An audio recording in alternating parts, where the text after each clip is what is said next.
Number 9, example number 9.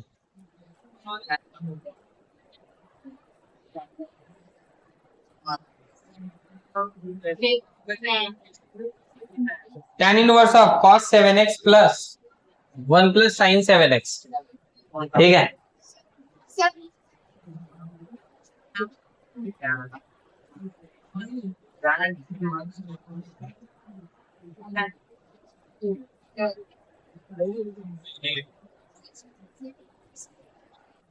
आता या ठिकाणी पहा, लक्ष द्या, आपल्याला काय करायचंय तर हा cos 7x दिसतोय न्यूमरेटरला, डिनोमिनेटरला 1 प्लस साइन 7x आहे.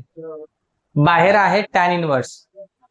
बाहेर जर कधी tan इनवर्स आहे समजा, तर मध्ये आपल्याला tan आणण्याचा प्रयत्न करायचा आहे. पहिली गोष्ट बरोबर, मध्ये tan आणण्यासाठी एकतर tan किंवा कॉट आला तर आपण tan मध्ये कन्वर्ट करू शकतो by using inverse allied angles formula. बरोबर, मध्ये कॉट किंवा tan आणण्यासाठी आपल्याला कॉस अपॉन साइन किंवा साइन अपॉन कॉस आणावा लागेल.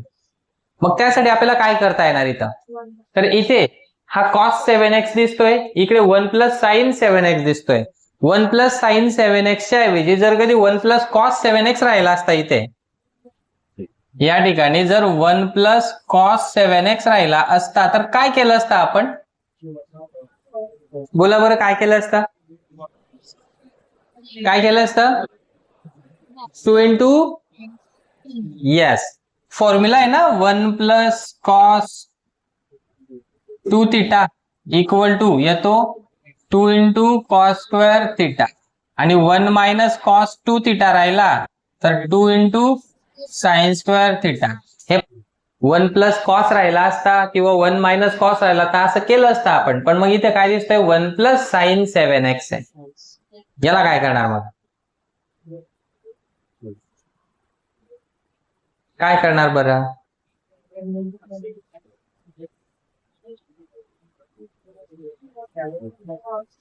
काय करणार, अलाइड अँगलचा फॉर्म्युला यूज करणार. कुठे, या साइन 7x ला. मग कोणाला, वरच्या कॉसला, दोघांना. यस, अलाइड अँगलचा फॉर्म्युला यूज करून आपण काय करणार बरं,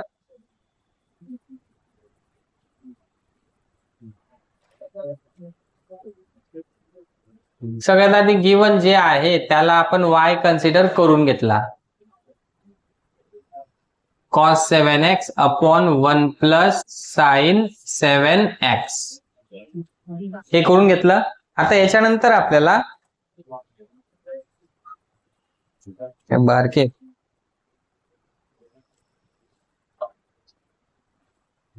tan इनवर्सला as it is cos 7x ला असं लिहिता येणार, sign pi by 2 minus 7x. कसं काय लिहिलं सर असं तुम्ही, कारण की cos थीटा हा sine pi by 2 minus theta असतो याच्यानुसार. ठीक आहे, अलाइड अँगलच्या फॉर्म्युल्यानुसार आपण साइनला कॉस मध्ये म्हणा किंवा कॉसला साइन मध्ये कन्वर्ट करू शकतो. इथे कॉसला साइन मध्ये कन्वर्ट केलाय. तसंच डिनोमिनेटर मध्ये पण करणार आहेत आपण.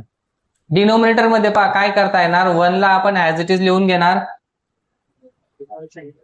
हा जो साइन 7x आहे ना, एवढ्या साइन 7x ला फक्त आपण या फॉर्म्युल्यानुसार, सॉरी याच्यानुसार नाही, sine theta equal to cos of pi by 2 minus theta, याच्यानुसार आपण साइन थीटाला cos pi by 2 minus theta लिहू शकतो. मग तसं आता इथं साइन 7x आहे, साइन 7x ला काय लिहू शकतो आपण, cos pi by 2 minus 7x असा करून घेतला. म्हणजे थोडक्यात आपण असं म्हणू शकतोय की कॉसला आपण साइनच्या फॉर्म मध्ये बनवून घेतला आणि साइनला इन टर्म्स ऑफ कॉस करून घेतला. असं करण्यामागचं रिझन काय आहे, कारण की आपण ना अशा फॉर्मॅट मधल्या एक्झाम्पलला मागच्या लेक्चर मध्ये सॉल्व्ह केलेलं आहे ऑलरेडी.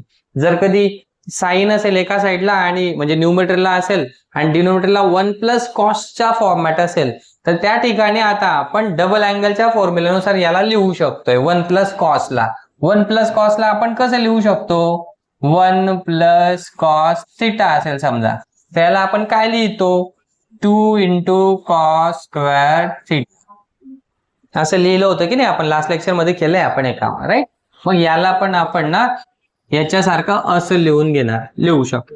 नंतर वरचा जो आहे साइन रेशो, त्या साइन रेशोला आपण डबल अँगलच्या फॉर्म्युलानुसार म्हणूया किंवा मग हाफ अँगलच्या फॉर्म्युलानुसार साइन θ/2 × cos θ/2 असं लिहू शकतो. साइन थिटा इक्वल टू काय येतो 2 × sin θ/2 × cos θ/2. पण मग काय आहे ना की ह्या अँगल्सचा आपल्याला जर कधी हाफ करायचा आहे तर त्यासाठी आधी या दोघांचा आहे ना बेस सेम करून घ्यावा लागेल. यांना आपल्याला कॉमन बेस लिहावा लागेल, तेव्हा आपल्याला त्याचा हाफ करता येईल. ठीक आहे, म्हणून मग ह्या नंबरचा बेस सेम करून घ्या. बेस कसा सेम करणार आपण,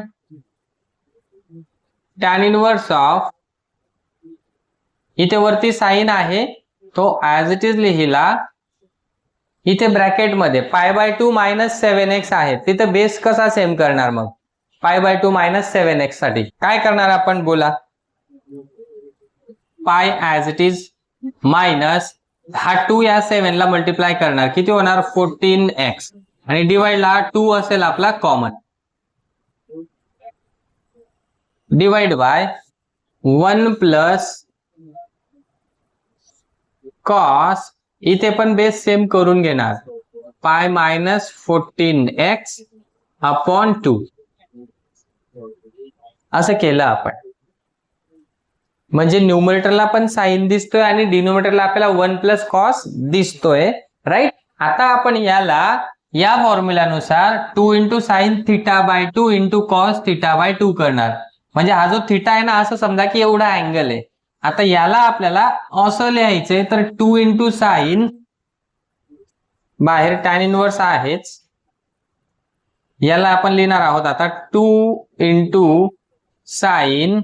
बोला आता हा जो अँगल आहे त्याचा हाफ कसा लिहिणार. मग आपण त्याचा हाफ लिहिण्यासाठी काय करायला लागणार, अँगल काय आहे तो π - 14x अपॉन 2 हा अँगल आहे, याचा आपल्याला हाफ करायचा आहे. तर त्यासाठी आपण काय करणार π - 14x upon 2 as it is, त्याला इंटू करणार या 2 चा रेसिप्रोकल, म्हणजे 2 × 2 काय होऊन जाणार आहे 4, इथे येणार 4. म्हणजे याला आपण असं लिहू शकतो थोडक्यात, हा 2 इथे येऊन जाणार आहे. ठीक आहे, π - 14x अपॉन 4 असा होऊन जाईल या अँगलचा हाफ. डायरेक्ट लिहिणार आपण आता काय येणार तो π - 14x अपॉन 4, 2 × sin θ/2 झाला इंटू cos θ/2. θ/2 म्हणजे हाच अँगल आहे, करून घेतला आपण. त्याच्या डिनोमिनेटर मध्ये 1 + cos θ साठी हा फॉर्म्युला यूज करणार.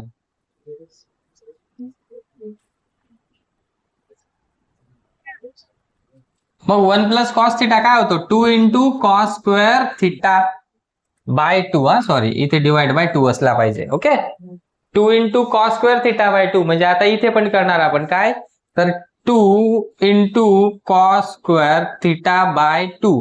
पण या अँगलला म्हणजे याला डिवाइड बाय 2 केल्यानंतर काय तयार होतोय तो माहितीये, π - 14x अपॉन 2 च्या ऐवजी काय होतं इथं आता 4 डिवाइड बाय 2 केल्यानंतर. ठीक आहे, आता यामध्ये जे कॅन्सल होतंय ना ते कॅन्सल करणार. 2 कॅन्सल होतोय, इकडे स्क्वेअर होतोय, तर एक कॉस इकडे कॅन्सल झाला. फक्त साइन हा अँगल अपॉन कॉस तोच सेम अँगल्स आहेत पहा दोघं ठिकाणी. ठीक आहे, tan inverse of sine upon cos, angle दोघांचे सेम आहेत म्हणजे sine theta upon cos theta काय होतो tan थिटा. थिटा म्हणजे हा एवढा अँगल आहे π - 14x अपॉन 4. इथपर्यंत समजलं का, कोणाला काही डाऊट आहे का इथे. No doubt. आता इथे एक प्रॉपर्टी जी आपण यूज करू शकतो इन्व्हर्स ट्रिग्नोमेट्रिक फंक्शनची, की tan inverse of tan theta असेल तर त्याला काय लिहू शकतो आपण डायरेक्ट थिटा. म्हणजे याचा आन्सर डायरेक्टली हे येणार π - 14x upon 4. This is y. इथपर्यंत समजलं. आता याचा आपल्याला डेरिव्हेटिव्ह घेता येईल. याचा डेरिव्हेटिव्ह घेणं इझी आहे as compare to given original function, right. मग डायरेक्ट आता याला डिफरन्शिएट करणार आपण with respect to x. Therefore dy by dx is equal to याचा डेरिव्हेटिव्ह घेताना लक्षात ठेवा, डिनोमिनेटर पहा तो कॉन्स्टंट आहे 4, हा कॉन्स्टंट आहे. इथं डिनोमिनेटरला एक्स आहे का?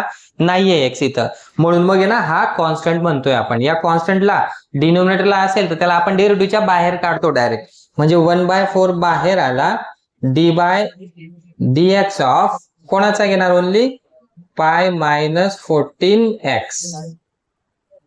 इथपर्यंत समजलं? ठीक आहे. आता याचा डेरिव्हेटिव्ह काय येणार आहे? 0 मायनस 14x चा डेरिव्हेटिव्ह काय येणार? 14 झालं. ठीक आहे, म्हणजे काय येणार? फक्त -14 याचा डेरिव्हेटिव्ह, आणि इकडे 1/4 बाहेर. -14/4 याला सिम्प्लिफाय करता येईल. कसा होणार? सॉरी 2 ने डिवाइड होणार. 2 दुने 4, 2 साती 14, म्हणजे -7 न्यूमरेटरला आणि डिनोमिनेटरला काय येणार? 2. Therefore dy by dx equal to -7/2. हे एक्झाम्पल आधीच काही लोकांनी सॉल्व्ह केलेलं असेल काल घरी, बरोबर आहे की नाही? कोणी कोणी केलेलं होतं? केलं होतं. आन्सर हे आलं होतं का? बरोबर, कन्फर्म? यस. फक्त फरक काय पडू शकतो की स्टेप्स मी थोड्या वेगळ्या लिहिल्या असू शकतात, तुमच्या स्टेप्स थोड्याशा वेगळ्या लिहिलेल्या असू शकतात. स्टेप्स मध्ये फरक पडू शकतो, किंवा नंबर ऑफ स्टेप्स तुम्ही कदाचित कमी लिहिल्या असतील ते पण चालेल. 1-2 स्टेप्सचा फरक पडला काही हरकत नाही. कळतंय काय सांगतोय? फक्त एवढं आहे की मी प्रत्येक स्टेप समजून दाखवण्यासाठी प्रत्येक बारीक बारीक स्टेप लिहून दाखवतोय. सगळ्याच स्टेप्स तुम्हाला एक्झाम मध्ये लिहत बसण्याची गरज नाहीये ऍक्च्युली. कळतंय काय सांगतोय? जर कधी माझ्या 10 स्टेप्स येत असेल, तुम्ही तेच एक्झाम्पल जर कधी 7 स्टेप्स मध्ये कम्प्लीट केलंय ना तरी चालणार आहे. म्हणजे थोडंसं शॉर्ट पण केलं तरी चालतंय. कळतंय काय सांगतोय? पण एवढं नाही चालणार की 10 स्टेप्सचा आन्सर आहे त्याला तुम्ही डायरेक्ट ओनली 2 स्टेप्स मध्ये करून टाकलं, म्हणजे डायरेक्ट सीईटी सारखं बोर्ड मध्ये चालणार नाहीये. बरोबर आहे की नाही? आपल्याला बोर्ड्सला काहीतरी स्टेप्सला इम्पॉर्टन्स आहे. 4 मार्कच्या एक्झाम्पलला 4 मार्क एवढं लिहावं पण लागतं. 2 मार्काच्या एक्झाम्पलला तुम्ही 4 मार्क एवढं लिहू शकत नाही. लिहिलं पण तरी तुम्हाला 2च मिळणार आहेत. 1 मार्काच्या आन्सरला तुम्ही जर कधी 4 मार्क्स एवढं पेज भरून लिहून टाकलं डायरेक्ट पूर्ण पेज भरून, तर तुम्हाला काही ते 1 मार्कच्या क्वेश्चनला 10 मार्क्स नाही मिळणार किंवा 4 नाही मिळणार, 1च मिळेल. बरोबर आहे की नाही? म्हणून मग वेटेज नुसार लिहायचं किती ना याच्यावरती पण विचार करायला आता आपल्याला लागेल. याच्यावरती पण विचार करावा लागणार आहे आपल्याला, आणि त्यानुसार काम करण्याची सवय करावी लागेल. एकदमच सगळी आयडिया मिळणार नाही.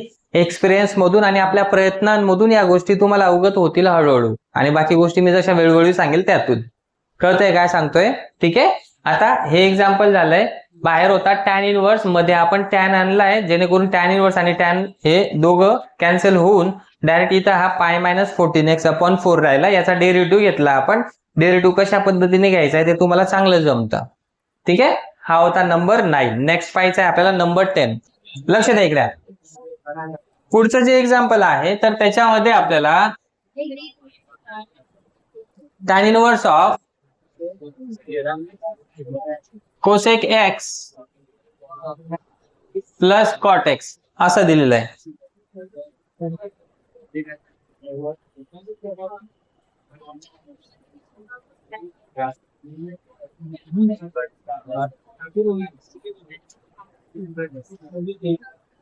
आता याला आपण काय करणार तर cosec x आणि cot x जे आहेत ना दोघं, त्यांना आधी साइन आणि कॉसच्या फॉर्मॅट मध्ये कन्वर्ट करून घेणार.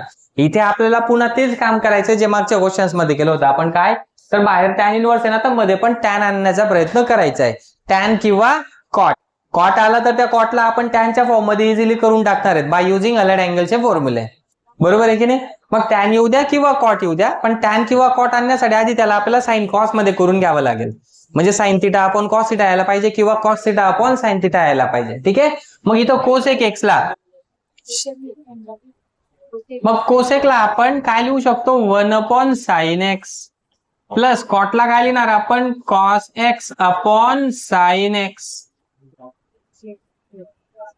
tan इनवर्स ऑफ, आता इथे पहा व्यवस्थित, दोघांचा बेस सेम आहे sin x, त्याला आपण कॉमन लिहू शकतो. आणि न्यूमरेटरला काय आहे 1 प्लस cos x. मग सर 1 प्लस cos x दिसला म्हणजे आपल्याला ती आयडिया यायला पाहिजे 1 प्लस cos 2 थिटाच्या फॉर्म्युल्याची. राईट. एक आहे 1 प्लस cos 2 थिटा आणि दुसरा आहे 1 मायनस cos 2 थिटा. 1 प्लस असेल तर कॉस येतो आणि 1 मायनस असेल तर साइन येतो, बरोबर आहे की नाही? 1 प्लस कॉस एक्स ला काय लिहिणार मग? 2 into cos square x by 2 upon sine x. म्हणजे पाय हा जो साइन एक्स आहे त्याला आपण या फॉर्म्युल्यानुसार लिहू शकतो. आता साइन एक्स ला कसा? 2 into sine x by 2 into cos x by 2. दोघांचे 2 कॅन्सल, एक cos cancel, cos x by 2 upon sine x by 2 आहे पहा.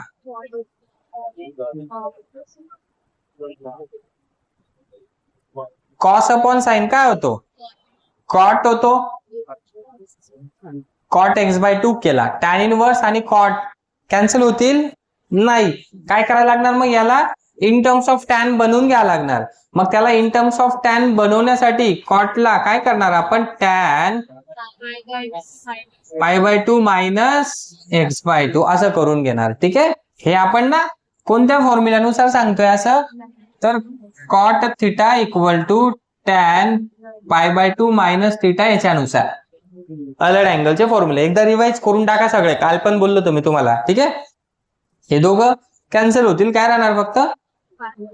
पाय बाय 2 मायनस एक्स बाय 2. आता याला आपण डिफरन्शिएट करणार विथ रिस्पेक्ट टू एक्स. काय येणार मग? dy by dx is equal to याचा 0 मायनस एक्स बाय 2 चा डेरिव्हेटिव्ह काय येणार? 1 बाय 2.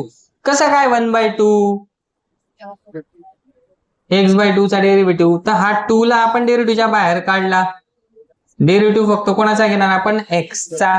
एक्सचा डेरिव्हेटिव्ह येतो 1. 1 इंटू 1 बाय 2 म्हणजेच किती आला? 1 बाय 2. आणि या बाहेरचा मायनसचा साइन आहेच.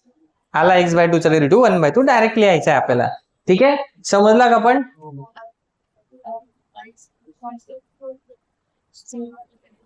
नेक्स्ट आहे नंबर 10.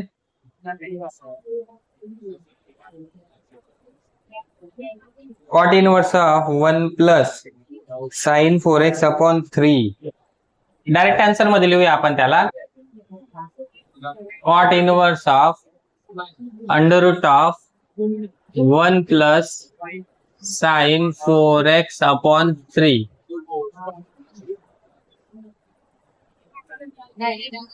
प्लस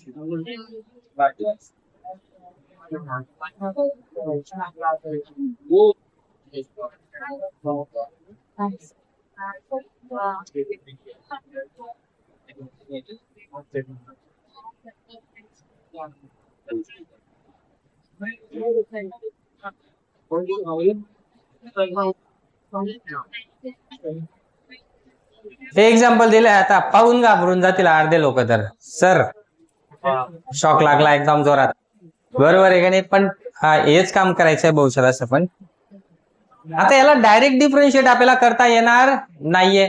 मग डायरेक्ट जर कधी डिफरन्शिएट करता येणार नाहीये ना समजा, आता या एक्झाम्पलला आपल्याला सॉल्व्ह करण्यासाठी डायरेक्ट डिफरन्शिएट करता येणार नाहीये पुन्हा. मग डायरेक्ट डिफरन्शिएट न करता आपण याला आधी ना सिम्प्लिफाय करून घेणार आहे. मग याला सिम्प्लिफाय करायचं कसं? तर त्यासाठी ना एक गोष्ट लक्षात घ्या. 1 प्लस साइन थिटा असेल रूट मध्ये, तर तेव्हा आपण त्याला कम्प्लीट स्क्वेअरच्या फॉर्म मध्ये कन्वर्ट केलेलं आहे याच्या आधी 1 प्लस साइन थिटाला. म्हणजे पहा 1 प्लस साइन थिटा असेल तर याला आपण असा काहीतरी कम्प्लीट स्क्वेअरच्या फॉर्म मध्ये कन्वर्ट केला आहे याच्या आधी. तर त्यासाठी काय केलं होतं आपण लक्षात घ्या. हा 1 जो आहे ना त्याला आपण फंडामेंटल आयडेंटिटीनुसार पहा sign square theta plus cos square theta असं केलं होतं. अडवय येस. प्लस हा जो साइन थिटा आहे त्याला 2 into sign theta by 2 into cos theta by 2 असं लिहू शकतो. आणि याचा हाफ अँगल इथं झाल्यामुळे हा जो अँगल येतो ना हाच अँगल आपण इथं पण घेतो. Theta by 2 theta by 2. आठवतंय का असं कधीतरी आपण केलं होतं ऍडजस्टमेंट? ही ऍडजस्टमेंट तिथे जेव्हा केली होती ना तेव्हा तुम्हाला खूप लेंदी वाटलं होतं. त्याला ऑप्शन मध्ये दुसरे सिंपल फॉर्मॅट पण तुम्हाला सोल्युशन मधले मिळाले होते किंवा ते मला माहिती होते.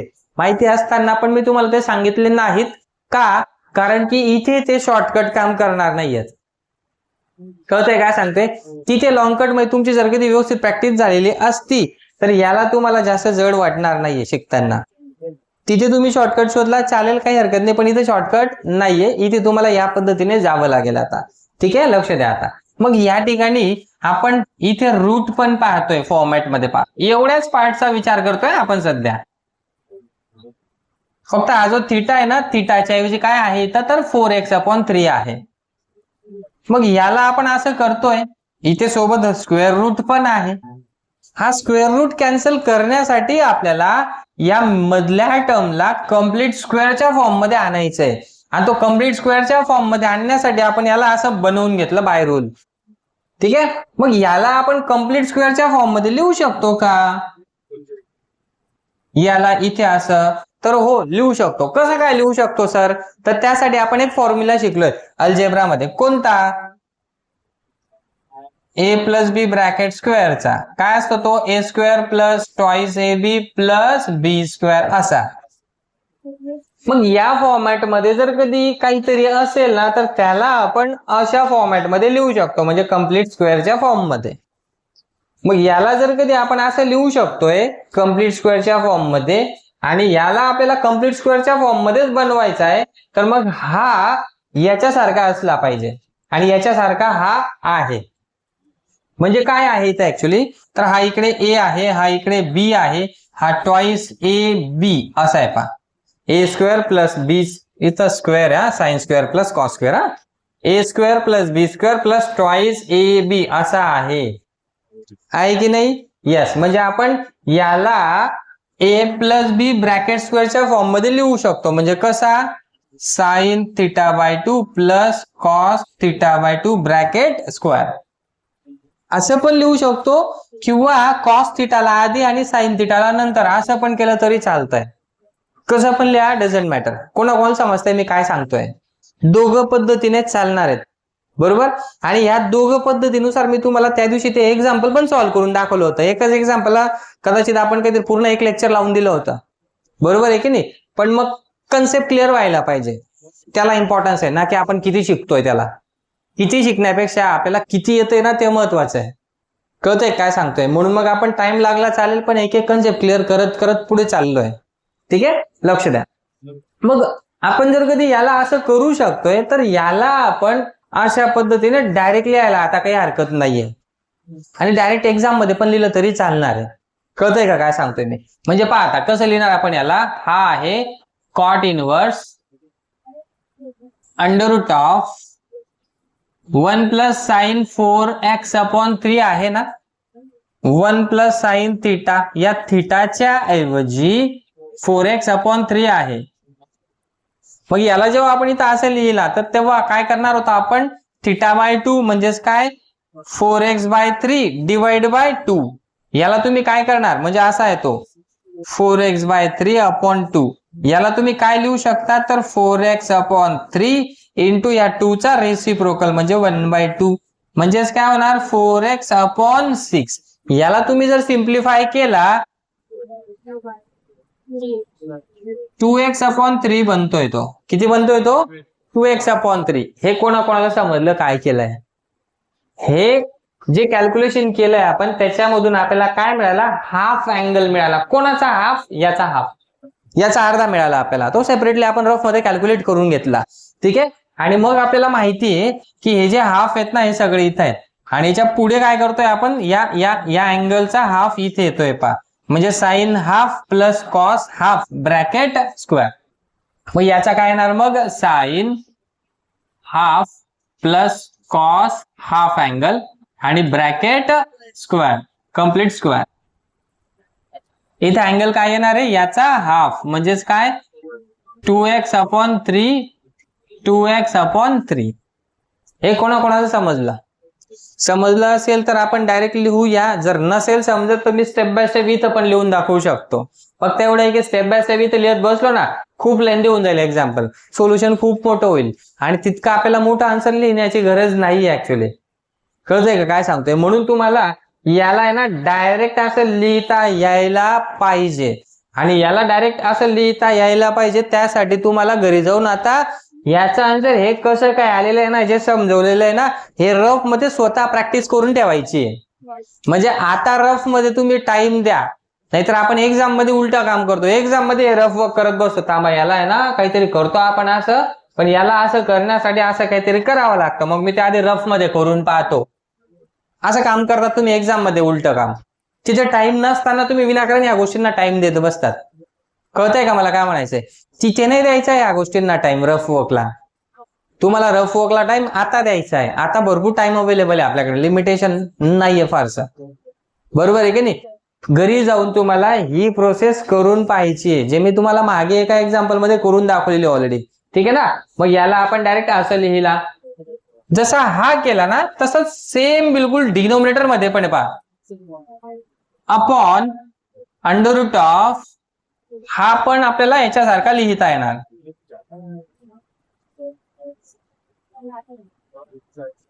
Plus cos 2x upon 3 bracket square. इकडे वरती प्लस, इथं खाली मायनस आहे. Under root of 1 minus sine 4x upon 3, म्हणजे 1 मायनस साइन थिटाचा फॉर्मॅट आहे. 1 प्लसच्या ऐवजी जर कधी 1 मायनस असेल, हा 1 फंडामेंटल नुसार तुम्ही असा लिहून घेतला, याला तुम्ही इथं मायनस लिहिणार, जसा आधी केलं होता तसाच राहणार समजा. म्हणजे इथे आत थिटा असेल तर काय ना, इथं थिटा बाय 2 म्हणजे ह्या अँगलचा हाफ. ठीक आहे? इथे आपण थिटा बाय 2 घेऊन मग असा केला कम्प्लीट स्क्वेअर, म्हणजे इथं थिटाच्या ऐवजी काय येणार आहे तुम्हाला माहिती आहे, 4x बाय 3 चा इथं हाफ. राईट? मग याला आपण असं केल्यानंतर हाफ अँगल किती तयार झाला, 2x अपॉन 3. हा पण किती झाला, कॉस 2x अपॉन 3. पण इथं प्लस न घेता काय घ्यावं लागेल आपल्याला, मायनस, कारण की फॉर्म्युला इथं मायनसचा यूज होतोय. मायनसच्या इथं टॉईस एबीची टर्म निगेटिव्ह आहे ना इथे, म्हणून मग निगेटिव्हचा फॉर्म्युला येणार a मायनस बी. इथे पुन्हा तुमच्याकडे दोन ऑप्शन आहेत, एक तर तुम्ही साइन मायनस कॉस घेऊ शकताय, किंवा कॉस आधी आणि नंतर साइन पण घेतला तरी चालेल, आन्सर वेगळं येणार नाहीये दोघं केसमध्ये. पुन्हा पुन्हा सांगतोय, कळतंय काय सांगतोय? ज्याच्या मनामध्ये काही डाऊट असेल, शंका असेल, तर त्याने ना, जर आता आपण इथं साइन मायनस कॉस घेऊन सॉल्व्ह करतोय ना, तर तुम्ही कॉस मायनस साइन घेऊन सॉल्व्ह करून पहा, आणि ते सॉल्व्ह केल्यानंतर आन्सर काय येत आहे ना, ते आन्सर कमेंट मध्ये सांगायचंय. कळतंय काय सांगतोय? की तुमचा आन्सर आणि आपण जे सॉल्व्ह केलं याचा आन्सर सेम येत आहे का? आणि मजाक नाही करत आहे मी, खरंच सांगतोय की खरंच करून पहा. तुम्ही ना कॉस मायनस साइन लिहा, याला लिहू शकतो ना आपण, का? कारण की ब्रॅकेट स्क्वेअर आहे ना. स्क्वेअरच्या केसमध्ये इथं मध्ये यांना उलटे सुलटे लिहिले तरी चालतील, कारण की निगेटिव्ह येणार आहे ना, तो निगेटिव्हचा पण स्क्वेअर काय होतो, पॉझिटिव्ह होतो. त्यामुळे मग याला आपण असं अल्टरनेट लिहू शकतो, लक्षात ठेवा. ठीक आहे ना? कन्फ्यूज व्हायचं नाही. कन्फ्युजन कुठं होईल तुमचं ते पण सांगतो. तुम्ही जर कधी 2-3 वेगवेगळ्या प्रकारचे बुक्स रेफर करत असणार, किंवा मग नेट वरती पाहणार, किंवा मग माझं शिकवलेलं पाहणार, किंवा मग तुम्हाला कॉलेजमध्ये पाहायला भेटेल, मे बी असं होऊ शकतं की तुम्हाला काही ठिकाणी साइन मायनस कॉस पाहायला मिळेल, काही ठिकाणी तुम्हाला कॉस मायनस साइन पाहायला मिळेल, आणि मग कन्फ्युजन आपलं तिथं स्टार्ट होतं. का हो सर, साइन मायनस कॉस आणि कॉस मायनस साइन मध्ये तर फरक आहे ना? असतो ना फरक. मग नक्की इथं आता कन्सिडर करायचं कोणता, आम्ही साइन मायनस कॉस घ्यायचा का कॉस मायनस साइन घ्यायचा? दोघांपैकी कोणता पण घेतला तरी चालेल, आन्सर वेगळं येणार नाही. पण मग सर ते दोघं इक्वल थोडाही नसतात ना, इक्वल नसतात कधीच. पण मात्र इथं काय आहे ना, की त्यांचा स्क्वेअर आहे. 2 मायनस 3 करा आणि 3 मायनस 2 करा. 2 मायनस 3 चा आन्सर काय येतं, -1, आणि 3 मायनस 2 चा आन्सर काय येतं, +1. आन्सर तर वेगळं येतंय ना सर. मग त्यांना आपण सेम कसं काय म्हणू? आपण याला सेम म्हणतच नाहीये, आपण याला सेम म्हणत नाही. सेम कोणाला म्हणतोय आपण? इथे जर कधी स्क्वेअर असेल तेव्हा दोघांचं आन्सर पहा काय येतं. याचा पण स्क्वेअर, याचा पण स्क्वेअर, याचं पण आन्सर +1 येतंय, याचं पण आन्सर +1 येतंय. म्हणून मग तुम्ही यांना उलटे सुलटे केलेत ना, तर आन्सर मध्ये स्क्वेअर असेल तर तेव्हा आन्सर मध्ये फरक पडणार नाही. म्हणून आपल्याला ते अलाव आहे. कॉस मायनस साइन करा की साइन मायनस कॉस करा. मग नक्की आता कॉस मायनस साइन करून इझी होणार आहे की साइन मायनस कॉस करून इझी होणार आहे, हे तुम्हाला सॉल्व्ह केल्यानंतर बरोबर समजेल. समजतंय काय सांगतोय? जर कधी मी कॉस मायनस साइन नुसार सॉल्व्ह करून दाखवतोय, तुम्ही कॉस मायनस साइन नुसार सॉल्व्ह करून पहा. तुम्हाला जे इझी वाटतंय ना त्या पद्धतीने तुम्ही जाऊ शकतात. कळतंय काय सांगतोय? ठीक आहे. म्हणजे हा तयार झाला काय, साइन मायनस कॉस असा. याला आपण लिहू शकतो sine 2x/3 minus cos 2x/3 bracket square. याला आपण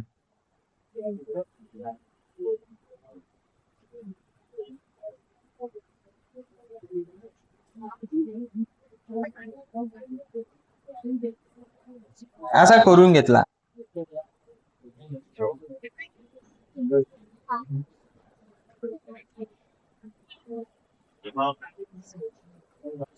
आता याच्यानंतर आपल्याला काय करता येणार तर cot inverse of under root of हे असं काहीतरी दिसतं आणि त्याचा कम्प्लीट स्क्वेअर दिसतोय पा. हा स्क्वेअर आणि स्क्वेअर रूट कॅन्सल होणार. इकडे पण square and square root cancel cancel cancel cancel. ठीक आहे. काय राहत आहे मग sign 2x/3 plus cos 2x/3 plus करून हे पूर्ण plus sine 2x/3 minus cos 2x/3 upon हा sine 2x/3 plus cos 2x/3 minus करून in bracket sine 2x/3 minus cos 2x/3. बाहेर मायनस असल्यामुळे आपल्याला इथं ब्रॅकेट घ्यावा लागला. ब्रॅकेट जर रिमूव्ह करायचा असेल तर आपण काय करणार. आता याला आपण काय करणार ब्रॅकेट जर कधी रिमूव्ह करायचा असेल तर मायनसचं जे साईन आहे बाहेरचं ते मध्ये मल्टिप्लाय करायला लागणार आणि मधल्यांचं प्रत्येकाचं साईन चेंज होणार. म्हणजे हा जो प्लस आहे ना आता हा होऊन जाणार मायनस ब्रॅकेट रिमूव्ह केल्यानंतर आणि हा जो मायनस आहे तो होणार प्लस. सर याच्या केसमध्ये तुम्ही ब्रॅकेट घेतला नाही का नाही घेतला बाहेर प्लस आहे त्याच्यामुळे काही चेंज होणार नाही तर आपण डायरेक्ट लिहून टाकला विदाउट ब्रॅकेट. ठीक आहे ना. लक्षात ठेवा ब्रॅकेट्सला इम्पॉर्टन्स आहे. असं केल्यानंतर आता आपल्याला इथे काय करता येणार तर कॉस 2x/3 कॅन्सल. डिनोमिनेटर मध्ये कोण होणार कॅन्सल साइन 2x/3 कॅन्सल होतोय. रिमेनिंग टर्म्स पहा sine 2x/3 plus sine 2x/3 दोघं सेम आहेत. दोघांमध्ये ऍडिशन आहे म्हणजे काय होणार तो 2 times of sine 2x/3 upon denominator मध्ये पहा कॉस आणि कॉस 2x/3 सेम आहेत ना दोघं टर्म्स म्हणजे काय होणार 2 टाइम्स ऑफ कॉस 2x/3 असा होणार पहा. आता आपण काय करू शकतो तर 2 आणि 2 कॅन्सल करता येईल आपल्याला. दोघं 2 कॅन्सल केले साइन अपॉन कॉस काय होणार टॅन होणार. Cot inverse of tan of 2x/3 असं होणार. बाहेर कॉट इनवर्स आहे आणि मध्ये काय आहे टॅन आहे. बरोबर आहे की नाही. मग बाहेर कॉट इनवर्स आहे तर मध्ये काय पाहिजे आपल्याला कॉटच पाहिजे पण तो टॅन आहे. टॅनला आपण इन टर्म्स ऑफ कॉट लिहू शकतो बाय युजिंग अलाइड अँगल्स. कसं लिहिणार मग आपण याला कॉट इनवर्स ऑफ टॅनला कॉट π/2 मायनस 2x/3 कसं काय लिहिला सर बरोबर लिहिला सर. कॉट π/2 मायनस थिटा याला आपण काय लिहू शकतो टॅन थिटा लिहिता येतो ना. यस त्याला उलटा यूज केलाय आपण म्हणजे टॅन थिटा आहे आपल्याकडे त्याला कॉट π/2 मायनस थिटा केला. राईट. हे दोघं कॅन्सल झालेत. काय उरतोय π/2 minus 2x/3 this is y therefore dy/dx is equal to हा 0 नाही लिहिणार मायनस 2/3 बाहेर आणि x चा डेरिव्हेटिव्ह 1 म्हणजे काय येणार आन्सर फक्त 2/3 झाला डेरिव्हेटिव्ह मायनस 2/3. कोणा कॉल समजलाय क्लिअर होत आहे सिंपल आहे. घ्या झाला. हा क्वेश्चन 12वा आहे. हा वा वा वा.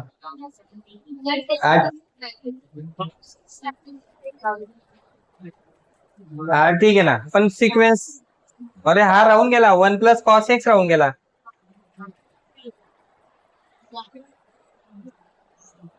ठीक आहे सिक्वेन्स मध्ये थोडी गडबड झाली आहे क्वेश्चन नंबर मध्ये. पण क्वेश्चन हेच आहेत. ओके, याच्यातला एक क्वेश्चन सुटला म्हणजे मग आपला 1 plus cos x upon under root वाला तोच 1 मायनस कॉस एक्स वाला सिंपल आहे तो. पण y इक्वल टू बाहेर काय तो टॅन इनवर्स आहे ना, 1 plus cos x upon 1 minus cos x असा आहे ना तो, बाहेर टॅन इनवर्सच आहे. ओके, 1 प्लस कॉस एक्स ला आपण डायरेक्ट फॉर्म्युलानुसार आपण लिहू शकतो. हाफ अँगल नुसार काय लिहिणार, 1 प्लस कॉस एक्स ला 2 into cos square x by 2 upon 2 into याला साइन स्क्वेअर एक्स बाय 2. मायनसच्या केस मध्ये साइन येतो, दोघं कॅन्सल, दोघांचे स्क्वेअर आहेत पा, आणि दोघांचे अँगल पण सेम आहेत. Sine square theta upon cos square, sorry उलटा आहे, cos square theta upon sine square theta काय होणार, cos cot square theta, square आणि root cancel, tan inverse of cot x by 2, tan inverse of cot. कॉटला काय करणार आपण, त्यांच्या फॉर्म मध्ये लिहिणार अलग अँगलच्या फॉर्म्युलानुसार, आणि मग कॉट टॅन इनवर्स आणि टॅन दोघं कॅन्सल होतील. कॅन्सल झाल्यानंतर उरणार पाय बाय 2 मायनस एक्स बाय 2. मग त्याला डिफरन्शिएट करणार आणि आन्सर येणार आहे. जे येणार ते तुम्ही मला कमेंट मध्ये सांगा. ठीक आहे ना, काय येणार आहे ते. हो, आयडिया येऊन गेलीच आहे तुम्हाला. ठीक आहे, जेवढी जास्त प्रॅक्टिस करणार लक्षात ठेवा तेवढं तुम्हाला सगळे आन्सर्स आहेत ना सिंपल वाटायला लागतील. पण तुम्ही जर प्रॅक्टिस नाही केली तर तुम्हाला सिंपल वाटणारच नाही, गॅरंटी देऊन सांगतो मी. तुमच्यातले बरेच स्टुडंट असे आहेत की ज्यांना आता सिंपल वाटायला लागलं का, कारण की मागच्या 7-8 दिवसापासून ते थोडासा वेळ देत आहेत म्हणून त्यांना सिंपल वाटतंय. म्हणजे सिंपल वाटण्याचं कारण काय की वेळ द्या, वेळ दिला म्हणजे काय की प्रॅक्टिस करतायत तुम्ही, प्रॅक्टिस करणार, मल्टिपल टाइम सॉल्व्ह करणार, तेव्हा ते सिंपल वाटेल. फर्स्ट टाइम शिकल्यानंतर सिंपल वाटणारच नाही कधीच. कळतंय का काय सांगतोय. ठीक आहे, ओके. हा होता नंबर 10 आणि हा होता नंबर 12 होता काहीतरी. नंबर्स मध्ये इकडे तिकडे होऊ शकतं पण क्वेश्चन्स बरोबर लक्षात ठेवा. ठीक आहे ना, क्वेश्चन नंबर 7 कम्प्लीट झालाय. नेक्स्ट पाहायचा आपला question number 8.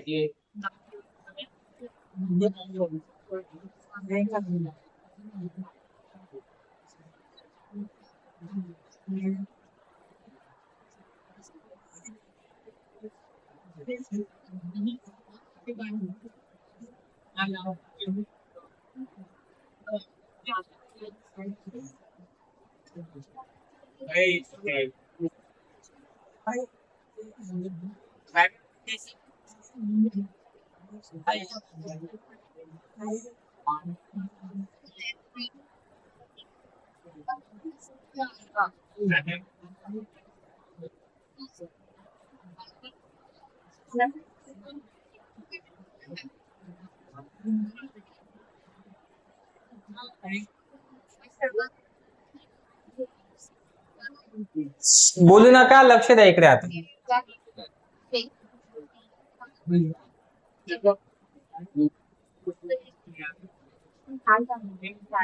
cos inverse of root 3 cos x minus sin x.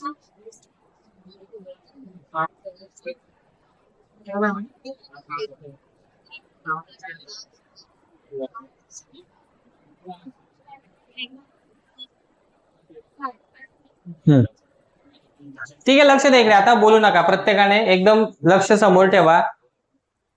या ठिकाणी पहा, फर्स्ट क्वेश्चन बाहेर काय दिलंय आपल्याला, साइन इनवर्स. ठीक आहे, आणि मध्ये असं काहीतरी दिलंय समजा. ओके, थोडाफार असाच काहीतरी हा पण दिसतोय आपल्याला, त्याच्यासारखा थोडा थोडा, म्हणजे दोघांचा फॉर्मॅट सेम आहे असं म्हणायला काही हरकत नाहीये. इकडे मात्र बाहेर कोण दिसतोय, कॉस इनवर्स, आणि मध्ये काय आहे, root 3 cos x minus sine x. हा सेकंड एक्झाम्पल आहे. आपण फर्स्टला 2 मिनिटं बाजूला ठेवूया, सेकंड एक्झाम्पल आधी समजून घ्या. ठीक आहे, सेकंड एक्झाम्पल मध्ये काय करता येईल लक्षात घ्या. इथून मायनस पासून इकडची टर्म आणि मायनस पासून तिकडची टर्म, दोघं टर्म्सला आपण जर कधी सेपरेट केल्यात तर ते अशा होतील, root 3 cos x upon 2 minus sine x upon 2. म्हणजे जो बेस कॉमन होता ना त्याला आपण सेपरेट केला. ऍडिशन आणि सबट्रॅक्शन असेल तर त्या केसमध्ये आपल्याला हा कॉमन असलेला बेस सेपरेट करता येतो जो आपण केलाय. समजले इथपर्यंत? आता पुढे पहा, लक्षात घ्या, यांच्यामधला पण हा जो √3/2 आहे ना, याला असं पुढे लिहा √3/2 आणि त्याच्यानंतर मग इंटू कॉस एक्स मायनस याला 1/2 लिहा इंटू साइन एक्स असं लिहू शकतो आपण. असं का लिहितोय त्याचं रिझन पुढे समजेल, पण असं लिहू शकतो आपण. एवढं समजलंय? इथपर्यंत समजलं का? कोणा कॉल समजलं इथपर्यंत? आणि एक गोष्ट सांगतो अजून, की ही जी ऍडजस्टमेंट आपण इथं करायला आता जातोय ना, तर ही ऍडजस्टमेंट याच्या आधी तुम्ही ना मागच्या चॅप्टर मध्ये केलेली ऑलरेडी. थोडं थोडं आठवेल पण, ज्याने तेव्हा व्यवस्थित रिव्हिजन केली असेल, व्यवस्थित प्रॅक्टिस केली असेल, एक्झाम्पल सॉल्व्ह केले असतील, तर तुम्हाला मागच्या चॅप्टरच्या कन्सेप्ट इथे यूज केल्यासारख्या वाटतील आणि करतोय आपण त्या. ठीक आहे ना? मग काय करायचं आता इथे, तर हा जो √3/2 आहे ना त्याला आणि 1/2 ला साइन कॉसच्या फॉर्मॅट मध्ये लिहायचं आहे. साइन कॉसच्या फॉर्मॅट मध्ये लिहिण्यासाठी आपल्याला एक गोष्ट डोक्यामध्ये ठेवायची आहे, की आपल्याला पुढे जाऊन आहे ना कंपाऊंड अँगलचा फॉर्म्युला यूज करायचा असणार आहे. कंपाऊंड अँगलचा फॉर्म्युला यूज करून आपण या टर्मला साइनच्या फॉर्म मध्ये किंवा कॉसच्या फॉर्म मध्ये करून आणणार आहोत. आणि शक्यतो प्रयत्न असा करायचा आहे की बाहेर कॉस इनवर्स आहे ना, तर मधल्याला कॉसच्या फॉर्म मध्ये बनवायचं आहे. बाहेर साइन इनवर्स असेल तर मधल्याला साइनच्या फॉर्म मध्ये बनवायचं आहे. बाहेर कोण दिसतोय आपल्याला? Cos inverse. मग मधल्या टर्मला आपल्याला आहे ना कॉसच्या फॉर्म मध्ये बनवायचं आहे. मग कॉसच्या फॉर्म मध्ये बनवण्यासाठी लक्षात घ्या आता की कॉस ए प्लस बी चा फॉर्म्युला आपण शिकलोय कंपाऊंड अँगलच्या फॉर्म्युलांमध्ये. कॉस ए प्लस बी काय होतो बरं? तर तो होतो cos A into cos B minus, हा फॉर्म्युला चांगल्या प्रकारे तुमचा लर्न आहे, राईट? मग ही जी राईट हँड साइड आहे ना, तर ह्या राईट हँड साइड सारखा आपल्याला याला बनवायचं आहे आधी. आणि हा जेव्हा राईट हँड साइड सारखा बनेल ना, तर तेव्हा लगेच त्याला आपण असा लेफ्ट हँड सारखं बनवून घेणार याला पुढे जाऊन, म्हणजे कॉसच्या फॉर्म मध्ये बनेल. हे जर कधी कॉस काहीतरी प्लस काहीतरी असं बनलं, हे बाहेर आहे लगेच कॉस इनवर्स, म्हणजे मग कॉस इनवर्स आणि कॉस कॅन्सल होणार, फक्त हा मधला पार्ट इथं पुढे राहणार. मग समजतंय काय सांगतोय? मग त्यासाठी आपल्याला काय करावं लागणार, याला आहे ना असं बनवण्यासाठी आधी असं बनवावं लागेल. असं बनवायचंय म्हणजे काय नक्की, तर पहा लक्षात घ्या, इथं कॉस एक्स आहे. कठीण होतंय सर म्हणून दुर्लक्ष करत बसणार तर तुम्हाला जे समजणारी गोष्ट आहे ती पण समजणार नाही. सिंपल गोष्टी सुद्धा समजत नाही दुर्लक्ष केल्यामुळे, म्हणून दुर्लक्षित करू नका प्लीज. ठीक आहे? मग हा कॉस एक्स आहे, हा कॉस एक्स इथं आहे पा, म्हणजे कॉस बी आहे. ठीक आहे? पण याच्या जोडीला √3/2 आहे. इथं काय पाहिजे आपल्याला? कॉस ए पाहिजे, म्हणजे कॉसच्या फॉर्मॅट मध्ये याला लिहायचं आहे आपल्याला आता √3/2 ला.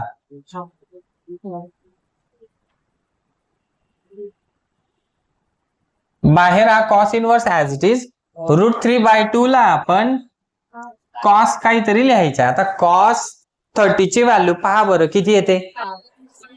कॉस 30 ची व्हॅल्यू √3/2 येते की नाही, म्हणजेच कॉस π/6 ची व्हॅल्यू किती येते? √3/2. म्हणजे या √3/2 ला आपण ना कॉस π/6 लिहू शकतो. कॉस π/6. कळतंय का काय सांगतोय? ठीक आहे ना? इंटू त्याच्यासोबत कोण आहे? कॉस एक्स मायनस, आता या 1/2 ला पहा सोबत इकडे साइन बी आहे, पण मग साइन बी सोबत आपल्याला कोण पाहिजे? साइन ए पाहिजे. म्हणजे हा जो 1/2 आहे ना त्याला साइनच्या फॉर्म मध्ये लिहिणार, आणि हा 1/2 म्हणजे साइन π/6 ची व्हॅल्यू आहे. पहा साइन 30 ची व्हॅल्यू येते 1/2 येते की नाही? यस. मग हा sine x as it is.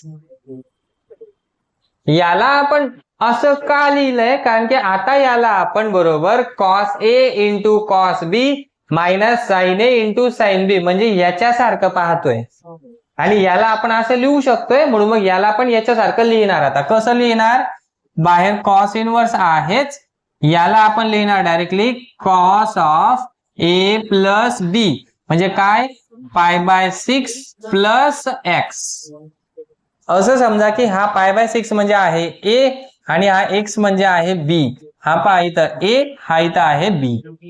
बरोबर त्या राईट हँड साइडला तो मॅच होतोय त्याला आपण लेफ्ट हँड सारखं याला इथं असं लिहून घेतला. आता कॉस इनवर्स आणि कॉस कॅन्सल झाला तर उरतोय काय ओनली π/6 प्लस एक्स. कोणाकोणाला समजलं इथपर्यंत? इथून पुढचा पार्ट तुमच्यासाठी एवढं विशेष नाहीये. इथून पुढे काय करणार आपण याला डिफरन्शिएट करणार विथ रिस्पेक्ट टू एक्स. ठीक आहे, म्हणजेच dy/dx इक्वल टू काय येणार 1 येणार. याचा 0 येऊन जाणार प्लस एक्स चा येणार 1. सेपरेट डेरिव्हेटिव्ह घेतो ना आपण, झाला डेरिव्हेटिव्ह. सिंपल आहे की नाही एक्झाम्पल. पहा लक्षात घ्या. आता इथे काय होतं जे आपण जे केलं ते इथं पाहिलं आपण.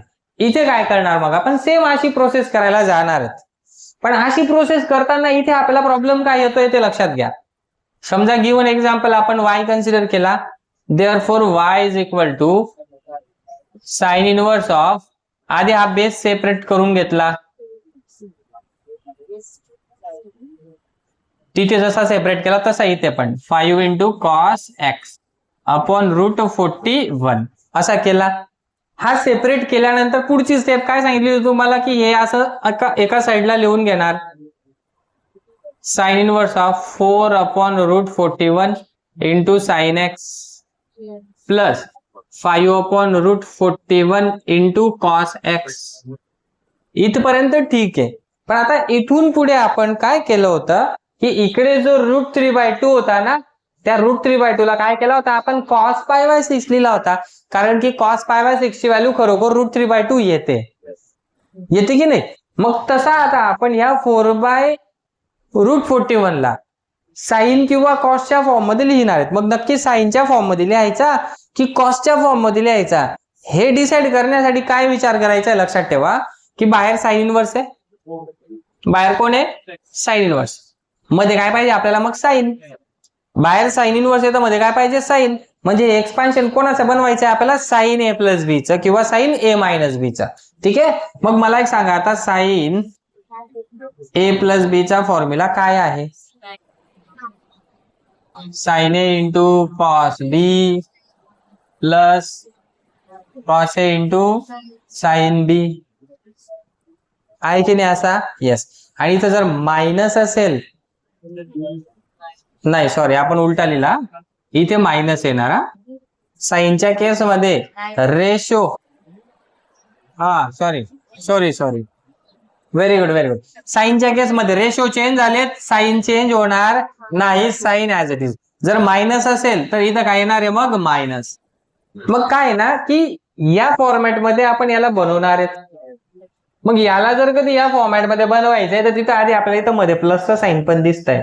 म्हणजे मायनसचा फॉर्म्युला नाही होणार, इथं प्लस वाला फॉर्म्युला यूज होणार आहे. म्हणजे ही टर्म पुढे जाऊन केव्हा तरी साइन a प्लस बी या फॉर्मॅट मध्ये आपण लिहिणार आहेत, जसं इकडे केलं होतं. समजतंय का काय सांगतोय. ठीक आहे, मग त्यासाठी आधी आपल्याला आहे ना हा साइन बी म्हणजे हा साइन एक्स आहे पहा, हे असं विचारात घ्यायचं आहे. ठीक आहे, याच्या सोबत आपल्याला कोण पाहिजे 4/√41 आहे ना, त्याला साइन a च्या फॉर्म मध्ये लिहायचं याला. मग मला सांगा आता हा 4/√41 साइन 30 ची व्हॅल्यू आहे का. नाही सर, साइन 45 ची व्हॅल्यू ती 4/√41 आहे. नाही सर, साइन 60 ची व्हॅल्यू ती, साइन 60 लिहू आपण याला.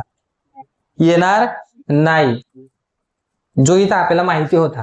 √3/2 ला तुम्ही cos π/6 लिहू शकलेत का, कारण की √3/2 ही व्हॅल्यू cos π/6 ची आहे असं आपल्याला माहिती होतं.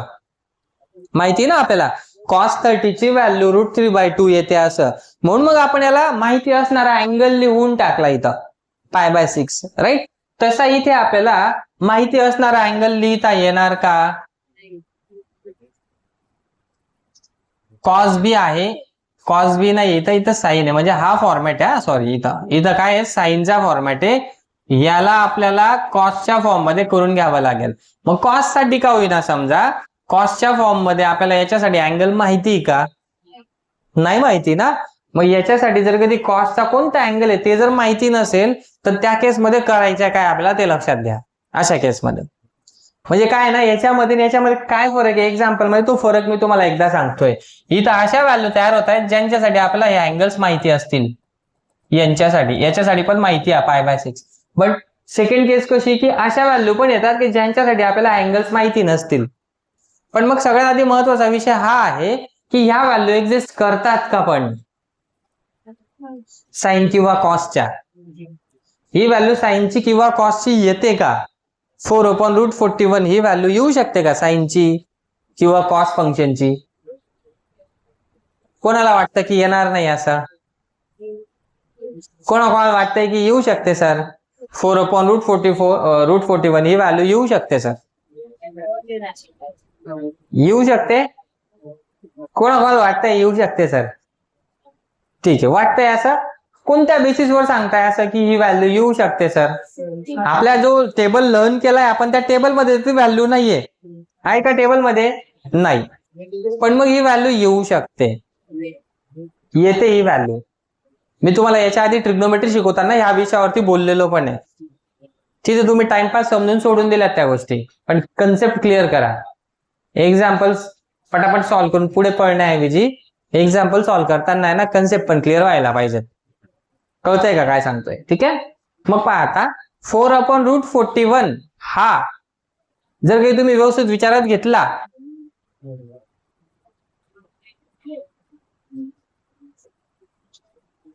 तर याच्या बाबतीत आपल्याला असं म्हणता येईल पहा √41 आहे ना. √41 ची व्हॅल्यू एक्झॅक्ट व्हॅल्यू तर नाही सांगता येणार पण अप्रॉक्सिमेट व्हॅल्यू सांगता येईल आपल्याला. √41 पहा किती येणार. बरोबर बोलतायत 6 पॉईंट समथिंग. बरोबर आहे की नाही. 6 पॉईंट काहीतरी. एक्झॅक्ट काय येणार ते तुम्ही कमेंट मध्ये सांगा वाटलं तर. पण 6 पॉईंट काहीतरी येणार आहे आपली. बरोबर आहे की नाही. येस. याच्यावर आपल्याला एक अंदाज लावता येईल की याची जी व्हॅल्यू आहे ही 0 पॉईंट समथिंग येईल. काय येणार 0 पॉईंट काहीतरी. 1 पेक्षा मोठी जाईल का याला जर सॉल्व्ह केला आपण तर 0 पॉईंट काहीतरी येईल ना. समजतंय का मला काय म्हणायचं. आणि 0 पॉईंट काहीतरी अशी जी व्हॅल्यू असते तर ही व्हॅल्यू 1 पेक्षा मोठी आहे का मग ही 0 पॉईंट. फॉर एक्झाम्पल 2 मिनिटांसाठी आपण समजण्यासाठी बोलूया. समजा की 0.5. मग 0.5 हा 1 पेक्षा मोठा असतो का नाही. 1 पेक्षा लहानच असतो की नाही. म्हणजे 0.5 काय 0.1 0.2 0.3 अगदी 0.99999 त्यापर्यंतच्या 0 पॉईंट काही पण असू द्या ती जी व्हॅल्यू ना ती व्हॅल्यू नेहमी 1 पेक्षा लहान असते. म्हणजे याचा अर्थ असा होतोय की ही व्हॅल्यू आपल्याला <1 मिळते. म्हणजे ही पण व्हॅल्यू कशी आली <1. आणि जी पण व्हॅल्यू ही <1 असेल ना तर ती साइन फंक्शनची किंवा कॉस फंक्शनची येते. कारण की आपण शिकलोय साइन आणि कॉस फंक्शनची रेंज. साइन थिटाची व्हॅल्यू किंवा कॉस थिटाची व्हॅल्यू ही मॅक्सिमम किती असू शकते 1 आणि मिनिमम किती येते -1. मग -1 आणि 1च्या बिटवीन ही व्हॅल्यू आहे. 0 पॉईंट काहीतरी येते म्हणजे -1 आणि 1च्या मध्ये आहे की नाही. म्हणजे याचा अर्थ असा होतोय की ही व्हॅल्यू साइनची पण आणि कॉसची पण आहे. एवढं कन्फर्म. पण मग कोणत्या अँगल साठी हे माहित नाही आता आपल्याला. इथपर्यंत समजलं मी काय सांगतोय. तर साइन आणि कॉस साठीची ही व्हॅल्यू आहे पण मग कोणत्या अँगल साठी येते मग ते माहित नाही ना सर. मग ते नको का माहिती असेल ना आपल्याला. त्यासाठी काय करायचंय ते आपल्याला पाहिजे ते लक्षात घ्या. मग ही जी व्हॅल्यू आहे ना ही व्हॅल्यू एक्झिस्ट करते साइनची किंवा कॉसची. तर त्यासाठी आपल्याला ते लिहून दाखवावं लागेल की हो ही व्हॅल्यू साइन किंवा कॉस साठी एक्झिस्ट करते. मग त्यासाठी आपल्याला काय करायचंय लक्षात घ्या. आपण एक प्रॉपर्टी शिकलोय काय की sin² theta plus cos² theta equal to काय येतो 1 येतो की नाही. आणि जर कधी ही व्हॅल्यू खरोखर साइन आणि कॉसची एक्झिस्ट करत असेल तर मग आपल्याला ही व्हॅल्यू हे प्रूफ करून देणार आहे. मग याला जर काही तुम्ही साइन थिटा म्हटले याला कॉस थिटा म्हटले किंवा उलट पण म्हटले तरी चालेल. याला कॉस थिटा आणि याला जर कधी तुम्ही साइन थिटा म्हटले उलट सुलटे चालतील डझंट मॅटर. ठीक आहे ना. मग याला आपण जर कधी साइन आणि कॉस असे म्हणत गेलो तर यांना इथं असं पुट केल्यानंतर समजा हा 4/√41 ब्रॅकेट स्क्वेअर इंटू प्लस हा येणार 5/√41 ब्रॅकेट स्क्वेअर इक्वल टू काय येतो तो कॅल्क्युलेट करून पहा. आणि तो इक्वल टू काय यायला पाहिजे 1 यायला पाहिजे. काय यायला पाहिजे 1 यायला पाहिजे. येतो का मग करून पहा. 4चा स्क्वेअर 16 √41 चा स्क्वेअर 41 प्लस 5चा स्क्वेअर 25 √41 चा स्क्वेअर 41 बेस सेम आहे कॉमन लिहिला 16 + 25 किती होतो 41 आणि अपॉन हा 41 अपॉन 41 बरोबर 1 येतोय. म्हणजे याची व्हॅल्यू काय येते बरोबर 1 येते. कोणत्या आपण नंबर्सला इथं पुट केल्यानंतर 1 नसतो याचा येतो का नाही. तुम्ही करून पहा, इथं 1 पुट करा, इथं 2 पुट करा, बरं येईन का याचा आन्सर 1 नाही येणार. पर्टिक्युलर काही ठराविक व्हॅल्यू त्यांच्यासाठीच बरोबर एक पर्टिक्युलर कॉम्बिनेशन आहे, त्या कॉम्बिनेशन साठीच याचा आन्सर बरोबर 1 येणार आहे. आणि त्याच व्हॅल्यू म्हणजे कोणाच्या असतात साइन आणि कॉसच्या असतात. ठीक आहे, काय सांगतोय मी समजतंय का. आता हे सगळं तुमच्या अंडरस्टँडिंग साठी सांगितलं फक्त, बट एक्झाम मध्ये तुम्हाला लिहायचं कसं आहे मग ते एक्झाम मध्ये पहा असं लिहायचं आहे. नेहमी या ज्या व्हॅल्यूज आहेत तर या व्हॅल्यूज त्यांच्या स्क्वेअरिंगची ऍडिशन केली तर 1 बनेल अशाच राहतील. यांच्या स्क्वेअर्सची ऍडिशन केली म्हणजे काय, सिन्स 4 अपॉन रूट 41 त्याचा स्क्वेअर प्लस 5 अपॉन रूट 41 त्याचा स्क्वेअर यांची हे सोल्युशन केलं तर हे किती येणार आहे तुमचं 1. आता करून पण पाहिलं आपण 1 आला होता. ठीक आहे, तो तुम्ही डायरेक्ट लिहा. समजतंय काय सांगतोय. ठीक आहे, हे लिहिल्याने काय होणार की मग आता आपण याला काहीतरी साइन थिटा आणि याला कॉस थिटा कन्सिडर करू शकतो मग, किंवा उलट पण चालेल. म्हणजे याला तुम्ही कॉस थिटा जर कन्सिडर करत असणार ना तर हा येणार मग साइन थिटा. डायरेक्ट आपण असं कन्सिडर करू शकतो यांना. समजतंय का काय सांगतोय. कस काय सर हे पण व्हेरीफाय करून दाखवा. तर त्यासाठी तुम्हाला एक काम करता येईल. समजा तुम्ही याला साइन थिटा कन्सिडर केला, साइन थिटा जर कधी रूट 41 येत असेल समजा, तर मग ह्या केसमध्ये कॉस थिटा किती येणार हे जर कॅल्क्युलेट करायचं ठरवलं आपण साइन थिटा पासून, तर तो कॅल्क्युलेट करता येईल. कसा, बाय युझिंग फंडामेंटल आयडेंटिटी. काय करणार मग आपण, cos theta equal to under root of 1 minus sine square theta. ही आयडेंटिटी पहा. कॉस साइन थिटा माहिती आहे आपल्याला, तो इथं घेतला 4 अपॉन रूट 41 त्याचा काय घ्यायचा आहे स्क्वेअर. याला सॉल्व्ह करा म्हणजे कॉस थिटा मिळेल आपल्याला. ठीक आहे, 1 मायनस 16 अपॉन रूटचा स्क्वेअर केला सेपरेट आला 41. इकडे 41 येऊन जाणार 41 मायनस 16 अपॉन कॉमन आला 41 मायनस 16 किती होतो 25 अपॉन 41. रूट मध्ये दोघांचे रूट सेपरेट करा. वरचा येऊन जाणार 5, खाली येऊन जाणार रूट 41.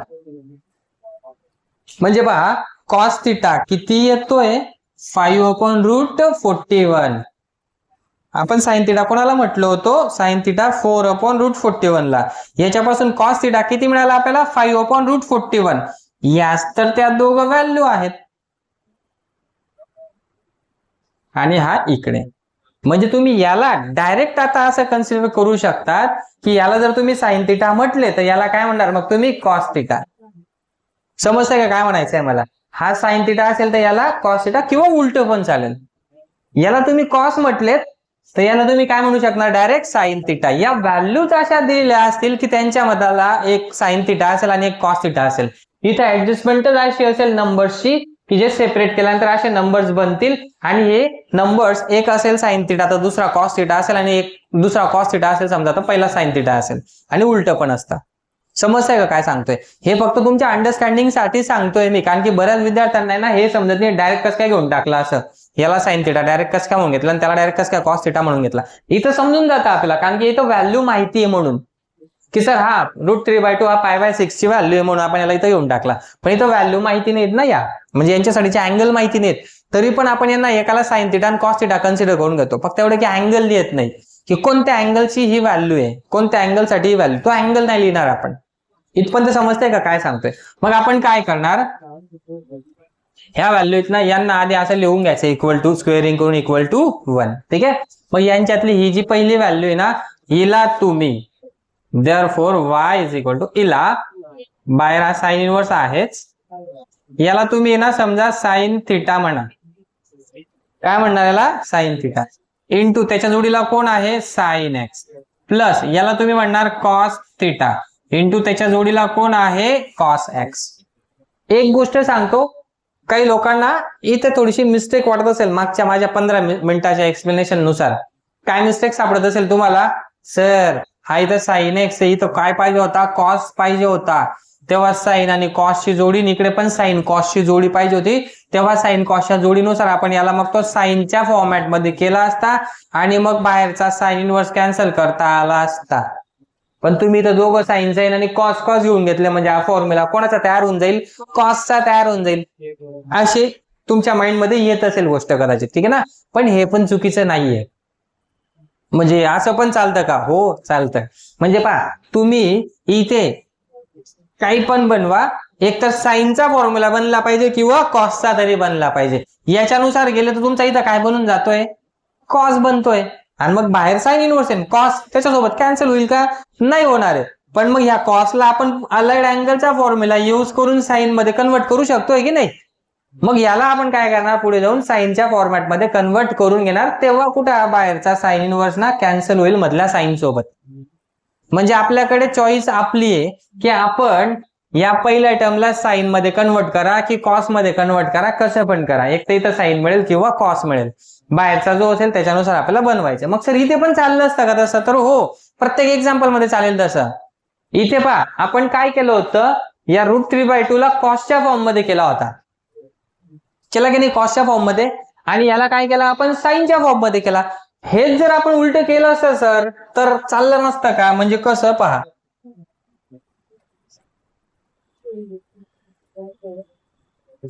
कॉस इनवर्स आहे बाहेर मध्ये बघा √3/2 आहे. √3/2 ला आपण कॉसच्या फॉर्म मध्ये लिहिला की नाही?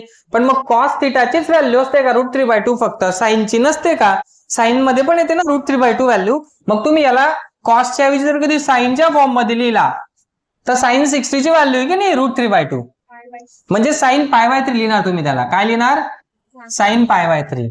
आणि त्याच्यासोबत आहे कोण? हा कॉस एक्स मायनस हा 1/2 आहे पहा, 1/2. 1/2 ला मग तुम्ही इथे जर कधी या पहिल्या नंबरला साइनच्या फॉर्म मध्ये लिहिला तर दुसऱ्याला तुम्हाला कॉसच्या फॉर्म मध्ये लिहावं लागेल. मात्र एवढं लक्षात ठेवा, दोघं सेम नाही घेऊ शकत आपण, नाहीतर ते कंपाऊंड अँगलच्या फॉर्म्युल्याला मॅच होणार नाही. ओके. मग इकडे साइन कॉस आहे तर इकडे पण कॉस साइन पाहिजे. साइन आहे इकडे ऑलरेडी, म्हणजे याला कॉसच्या फॉर्म मध्ये लिहावं लागेल. मग याला साइन केला तर याला काय म्हणणार आपण? कॉस. मग 1/2 हा कॉस 60 ची व्हॅल्यू पहा, 1/2 म्हणजे कॉस π/3. हे पहा, तुमच्या पूर्ण कन्सेप्ट क्लिअर व्हायला पाहिजेत, कन्फ्युजन नको राहायला पाहिजे. त्यासाठी इतकं सगळं वेगवेगळ्या पद्धतीने सॉल्व्ह करून दाखवतोय. असं पण होईल, तसं पण होईल, तसं पण होईल, कसं कसं होईल ना ते सॉल्व्ह करून दाखवतोय. इथं कळतंय का काय सांगतोय? का सांगतोय असं? त्याच्या मागचं रिझन असं आहे की एका ठिकाणी तुम्हाला वेगळ्या पद्धतीने दिसेल, दुसऱ्या ठिकाणी वेगळ्या पद्धतीने दिसेल आणि मी काहीतरी वेगळंच सांगतोय. पण मग असं नको व्हायला, म्हणून मी प्रयत्न करतोय की सगळ्या ठिकाणचं तुम्हाला समजलं पाहिजे, सगळ्या गोष्टी तुम्ही ऍक्सेप्ट केल्या पाहिजेत, असं तुम्हाला बनवायचंय. कळतंय काय सांगतोय? मी असं म्हणणार नाही मी जसं सांगतोय तेच करेक्ट असतं. दिस इज रॉंग. मॅथमॅटिक्स हे भरपूर वेगवेगळ्या पद्धतीने सॉल्व्ह होऊ शकतात. कळतंय काय सांगतोय? पण मग एवढी एक गोष्ट अशी पण आहे की मी प्रत्येक वेळेस प्रत्येक एक्झाम्पलचे असे सगळेच मल्टिपल ऑप्शन्स सांगू पण नाही शकत वेळोपावी. बरोबर आहे की नाही? पण जे जे मला असं वाटतं की हे इम्पॉर्टंट आहे, याच्यामध्ये जास्तचेच व्हेरिएशन्स तुम्हाला सापडतायत, तर ते मी तुम्हाला व्यवस्थित क्लिअर करून दाखवतोय, जेवढे व्हेरिएशन्स असतील त्या पद्धतीने. ठीक आहे, आता पुढे जाऊ. मग इथे होतो आपण कसा की कॉस इनवर्स. इथे काय म्हणतोय? साइन कॉस आणि कॉस साइन. साइन कॉस आणि कॉस साइन साठीचा फॉर्म्युला असा आहे का तो? याच्यासारखा नाही ना हा. म्हणजे कॉसचा एक्सपान्शन आहे का हे? नाही. हे एक्सपान्शन कोणत्या फंक्शन फॉर्म्युलाचं आहे? साइन वाल्या फॉर्म्युलाचं आहे. बरोबर आहे की नाही? साइन ए प्लस बी काय येतो? Sign A into cos B plus cos A into sine बी. इथे प्लस नाहीये, इथं काय आहे? मायनस. म्हणून मग आपण मायनसचा फॉर्म्युला घेणार. समजा याच्यासारखा हा मॅच होतोय, याला हा मॅच होतोय. ठीक आहे, वाटलं तर घरी शांततेत व्हिडिओ मध्ये पाहून पॉज करून मॅच करत बसा. ठीक आहे, होतोय तो. आता याला आपण ना असं लिहिणार, साइन π/3 साइन π/3. आता इथे पहा काय होतं ना की हा साइन π/3 इंटू कॉस एक्स, हा साइन ए आणि हा sine B cos B, cos A आणि हा साइन बी म्हणजे बी कोण आहे आपला? एक्स. बरोबर. आणि ए कोण आहे π/3. मग sign A into cos B minus cos A into sine बी, याला आपण ना असं लिहू शकतो साइन ए मायनस बी. मग इथे आपण काय केलं, साइन ए म्हणजे π/3 मायनस कॉस हा इकडे घेतला बी. बाहेर कॉस इनवर्स आहे, मध्ये साइन आहे, याला काय करता येणार आपल्याला, साइनला कॉसच्या फॉर्म मध्ये लिहिता येणार. कॉस π/2 मायनस π/3 मायनस एक्स, आणि बाहेर आहे काय कॉस इनवर्स. दोघं कॅन्सल, काय उरतंय π/2 मायनस π/3 प्लस बाहेर मायनस असल्यामुळे मध्ये प्लस एक्स, हा मिळाला वाय. याला तुम्ही डिफरन्शिएट करणार विथ रिस्पेक्ट टू एक्स, तेव्हा तुम्हाला मिळेल dy/dx इक्वल टू याचा 0 याचा 0 याचा 1. आन्सर वेगळं मिळणार नाही. तुम्ही या वेने पण गेले तरी तुम्हाला 1 मिळतंय, या वेने पण गेले तरी 1 मिळतंय. दोघं ऑप्शन सांगितले. व्यवस्थित शांततेमध्ये व्हिडिओ व्यवस्थित पहा. तुम्हाला अजून पण कन्फ्युजन असेल ना, तर कन्फ्युजन 2-3 वेळेस पाहिल्यानंतर क्लिअर होऊन जाईल. ठीक आहे ना. याला आपण म्हणजे मला सांगायचं तात्पर्य हे होतं की याला तुम्ही इथं साइन कॉस मध्ये जेव्हा लिहितायत ना, तर तेव्हा याला कॉसच्या फॉर्म मध्ये आणू का साइनच्या फॉर्म मध्ये आणू याचा विचार करण्याची फारशी गरज नाहीये. तुम्हाला जे सुचलं तसं तुम्ही लिहून टाका, काही प्रॉब्लेम नाही. फक्त एवढे की याला कॉस लिहिता याला साइन लिहा, आणि इथं साइन लिहिता तर इकडे कॉस लिहा. बाहेर कोणी पण असेल त्याची चिंता करण्याची गरज नाहीये. क्लिअर झालं. मध्ये मग कॉस येत असेल, बाहेर कॉस इनवर्स येत असेल, डायरेक्ट कॅन्सल होत आहेत. बाहेर कॉस इनवर्स येईल, मध्ये जर कधी साइन आला तर त्याला तुम्हाला अलाइड अँगलचा फॉर्म्युला यूज करावा लागेल. अलाइड अँगलचा फॉर्म्युला यूज करावा लागतो. या केसमध्ये इथं करण्याची गरज नाही, कारण की ऑलरेडी सेम मिळालेले आहेत. इथं सेम न होते करण्यासाठी अलाइड अँगलचा यूज करावा लागला. मग हा फॉर्म्युला इथं विनाकारण यूज करत बसण्याऐवजी आधीच विचार जर कधी असा करून घेतला आपण की बाहेर कॉस येतं मध्ये कॉस आणण्यासाठीचा आपण प्रयत्न करू असा, तर ते थोडंसं बेटर होईल as compare to this one. कळतंय काय सांगतोय.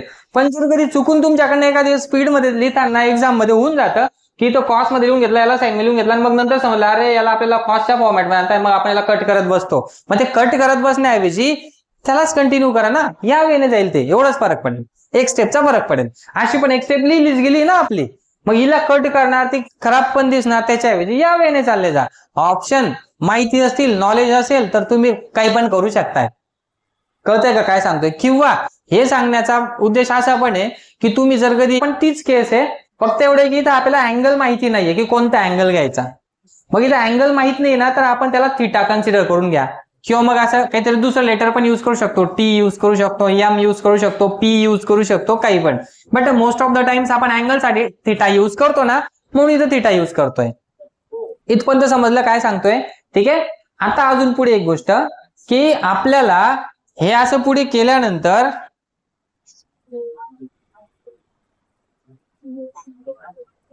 काय करता येणार मग, तर sine inverse of sine A into sine B plus cos A into cos B दिसतोय पा. साइन साइन आणि कॉस कॉस अशी जोडी कोणत्या फॉर्म्युल्यामध्ये असते, कॉसच्या फॉर्म्युल्यामध्ये असते पा. कॉसचा फॉर्म्युला आहे त्याच्यामध्ये साइन साइन आणि कॉस कॉस. पण मग सर हा साइन साइन तर निगेटिव्ह आहे, कॉस कॉस इथं पॉझिटिव्ह आहे, म्हणजे आधी कॉस कॉस असला पाहिजे नंतर साइन साइन असला पाहिजे. इथे तसं नाहीये, इथे आधी साइन साइन आहे नंतर कॉस कॉस आहे. आधी लिहू शकतो आपण,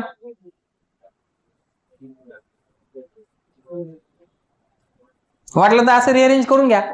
म्हणजे आपल्याला हा बरोबर कॉसच्या फॉर्म्युलाच्या एक्सपान्शन सारखा दिसतोय आता.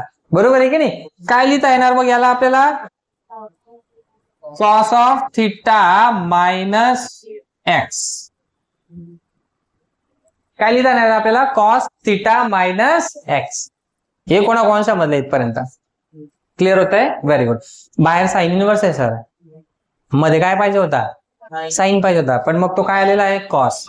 मग जर कधी तुम्हाला इथं कॉस पाहिजे होता तर तुम्ही इथं ऍडजस्टमेंट कशी करायला पाहिजे होती, इथं साइन थिटाच्या ऐवजी काय बनवला असता, कॉस थिटा, आणि याला काय बनवायला पाहिजे होता, साइन थिटा. एक ऑप्शन हे सांगतोय बघा, कॉस आणि साइन, आणि इकडे साइन आणि कॉस राहिला असता, तेव्हा मग इथं हा जो फॉर्म्युला असता ना, हा इथं काय लिहिला असता तुम्ही, साइन वाला. पण जर काही तुमच्याकडून असं होऊन गेलंय,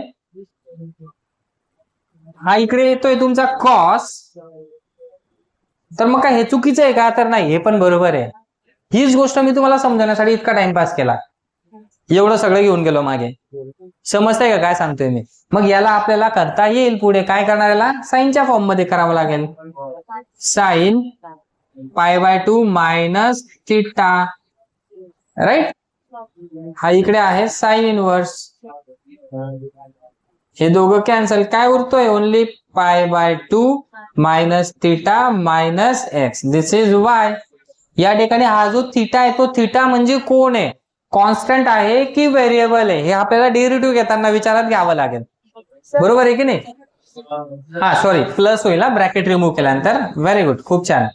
आता इथे पहा, लक्षात घ्या, याला आपण डिफरन्शिएट करणार आहेत विथ रिस्पेक्ट टू एक्स. पण मग डेरिव्हेटिव्ह घेताना π/2 च्या बाबतीत नो डाऊट की हा कॉन्स्टंट आहे. बट जो थिटा आहे तो थिटा एक्झॅक्टली कॉन्स्टंट आहे की व्हेरिएबल आहे याचा विचार करूया आपण. लक्षात घ्या, साइन थिटा म्हणजे कोणाला लिहितोय आपण 4/√41 आणि कॉस थिटा कोणाला घेतोय आपण 5/√41. दोघं ठिकाणी थिटा आहे आणि दोघं थिटा एकच आहेत, पण तो काय आहे ते माहिती नाही आपल्याला. पण जो पण असेल ना तो फिक्स असेल. म्हणजे जसं की फॉर एक्झाम्पल इथे कॉस 30 ना, हा तर इकडे पण साइन 30 येतोय. दोघं ठिकाणी सेम येत आहेत 30. π/6 म्हणजे 30, राईट. दोघं ठिकाणी 30 आहे आणि 30 साठीच हा √3/2 येतो कॉसची व्हॅल्यू. √3/2 ही व्हॅल्यू वेगळ्या अँगल साठी येते का? नाही. किंवा वेगळा आला पण तर त्याचा को टर्मिनल येणार आहे. त्याचा को टर्मिनल आणि याचा को टर्मिनल दोघं सेम असतील. पण दोघं जिथे जिथे सेम असतील तेच घेऊ शकतो आपण.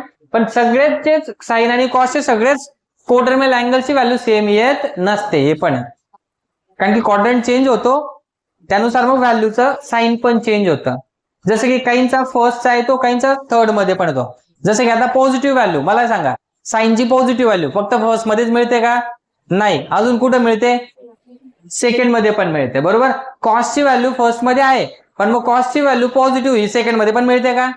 नाही. ती कुठे मिळते? फोर्थ मध्ये मिळते. म्हणून मग आपण जो कॉमन पार्ट आहे ना तो घेतोय फर्स्ट क्वाड्रंट मधलाच अँगल. दोघांचे क्वाड्रंट चेंज होत आहेत म्हणून मग आपण कोणत्या व्हॅल्यू घेतोय? फक्त π/6. म्हणून यांचे को टर्मिनल आपण घेत नाही, फक्त π/6 फिक्स व्हॅल्यू आहे. म्हणजे तशीच ही पण काहीतरी फिक्स व्हॅल्यू येणार, कॉन्स्टंट येणार. इथे फक्त एक म्हणावं लागेल आपल्याला की सिन्स, इथं पण म्हटलं तरी चालेल, since theta is constant therefore dy/dx is equal to, याचा डेरिव्हेटिव्ह येणार मग 0, थिटाचा येणार 0 आणि याचा येणार 1 इक्वल टू काय आला फायनली 1. समजलं एक्झाम्पल? आता एक सांगतो, फर्स्ट एक्झाम्पल शांततेत घरी जाऊन आधी पहिल्यांदा या मेथडने सॉल्व्ह करा, दुसऱ्यांदा या मेथडने सॉल्व्ह करा. हे करून झाल्यानंतर मग याच्याकडे यायचंय. कळतंय का काय सांगतोय? या सेकंड एक्झाम्पल सारखा एक्झाम्पल आहे आपल्याकडे, कोणतं आहे अजून ते पण सांगतोय, ते तुम्हाला करायचंय आणि मला आन्सर कमेंट मध्ये सांगायचंय. हो सांगतोय, 2 मिनिटं.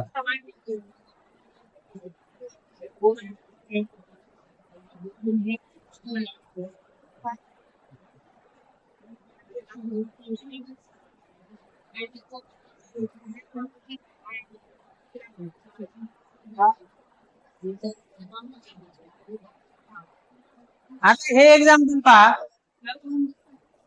या एक्झाम्पलला पहा प्रत्येकाने.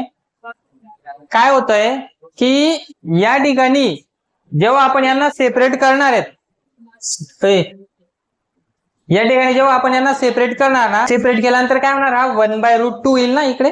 जसा इकडे √3/2 आला होता तसा इकडे काय येणार 1/√2 आणि सेकंड पार्ट मध्ये काय येणार पुन्हा 1/√2 येणार आहे. 1/√2 साइन 45 आणि कॉस 45 च्या व्हॅल्यू त्या पहा. बरोबर आहे की नाही? म्हणजे इथं जसं अँगल π/6 आलाय ना तसं इथं काय येणार आहे π/4 येणार आहे या केसमध्ये.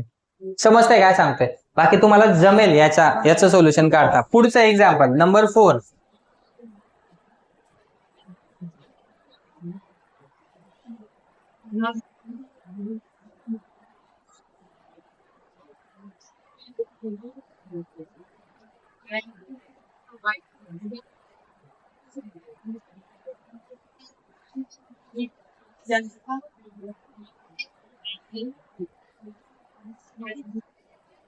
असं आहे पुढचं एक्झाम्पल. आता याच्यामध्ये जसा 4/√41 येत होता तसा याच्यामध्ये काय येणार आहे 3/5. म्हणजे हे एक्झाम्पल डायरेक्टली असं म्हणूया की याच्यासारखं आहे.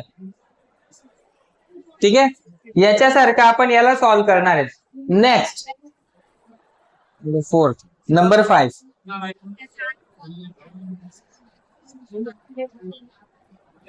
कॉस इनवर्स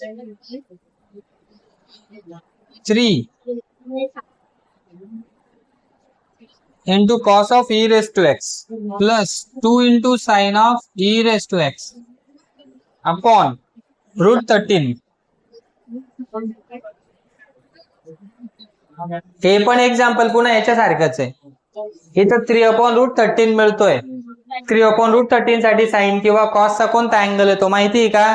नाही माहिती. नाही माहिती म्हणजे याच्यासारखं जाणार, आणि माहिती असला असता तर याच्यासारखं गेलो असतो आपण. ठीक आहे, हे एक्झाम्पल याच्यासारखा.